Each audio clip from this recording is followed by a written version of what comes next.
Hey everyone, Garrett McLaughlin here, and I hope you're having a great start to your week. In this exercise of the week video, I want to cover what's called tiptoe walking. I've spoken many times before on the difference in calf muscle, calf anatomy between the gastroc and soleus muscle. This is another muscle, another exercise that targets that deeper soleus muscle, which is more specific to running, and people refer to it, you look in the literature, the powerhouse for runners. So we really need to make sure we don't neglect that soleus muscle, because that's where a lot of our strength endurance comes from, as we withstand a lot of those forces and then push off and drive away in that propulsion phase.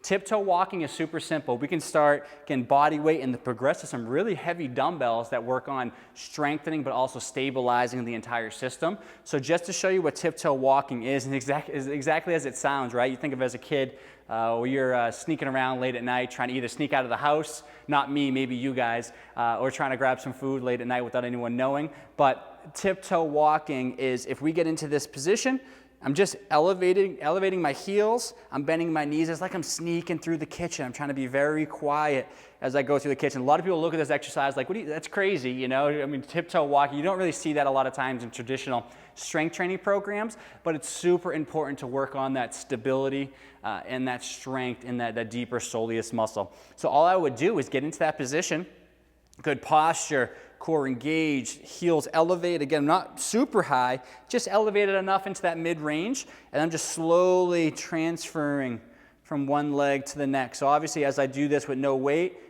I'm going in a running motion, opposite arm, opposite leg, landing nice and softly onto the floor, doing that for anywhere from 10 to 15 feet, down and back. Small bend in the knees. You can see my body is a little bit over, so I want to be over my center, over my base of support in this position, as opposed to, I see a lot of people too upright. Again, slight lean forward, and then slow and controlled. As I do that at all times, I want equal pressure on all toes. Tendency you'll see for a lot of people, so we're really starting to shift out, elevate that big toe off the ground, shift the weight to the smaller toes, keep the base of the big toe down, equal weight, equally distributed on all toes, or evenly distributed, and it just slowly going through that motion. You should notice pretty quickly the calves are doing a whole lot of work there. A lot of those lower leg stabilizers, foot stabilizers, intrinsic muscles. This is fantastic from the knee down, where we know the majority of running related injuries happen, right? They happen from the knee down. So being able to strengthen that and load that specifically with the tiptoe walking is very important. Now, cranking that up a bit, I have a pair of 40-pound dumbbells here, which obviously turning this into now an 80-pound movement is a whole lot more challenging. But if we think about the demands of running, 2 to 6 times your body weight coming down, landing, so we want to make sure we find these simple exercises, right? It's not complex really in any way. These simple movements where we can grab a heavy pair of dumbbells and really load it up, that will help us bridge the gap to more stronger, more efficient running. So with the tiptoe walking here with the heavier weights, good posture, setting up with the heels elevated, still nothing changes with the movement. I'm just really loading to a greater degree. I feel the calves a lot sooner than I did with that body weight version. Going my 10 to 15 feet down, heels elevated, equal pressure on all toes.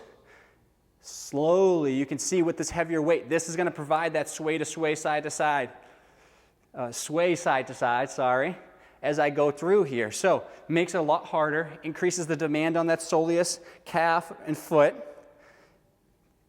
Really activates more through these core and hip stabilizers. If I'm taking my time, you can see that transition.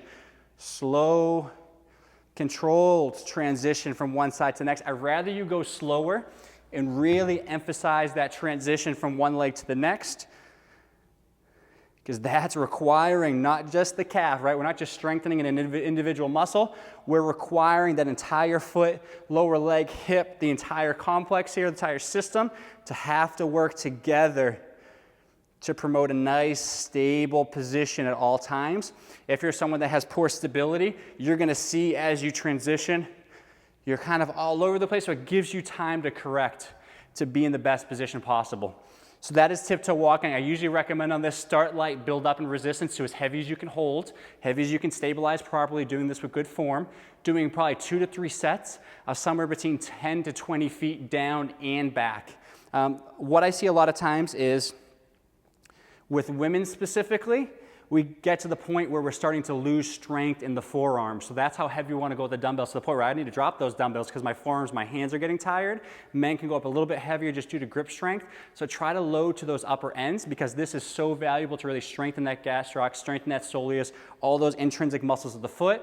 And we're working on stabilization of the core, hip, and lower limb as well. So if you have any questions on the tiptoe walking, again, drop a comment below, give me feedback, let me know if you tried this before. I hope this video provides you value in some way. Get after it, try this exercise, and have a great week. Thanks, guys.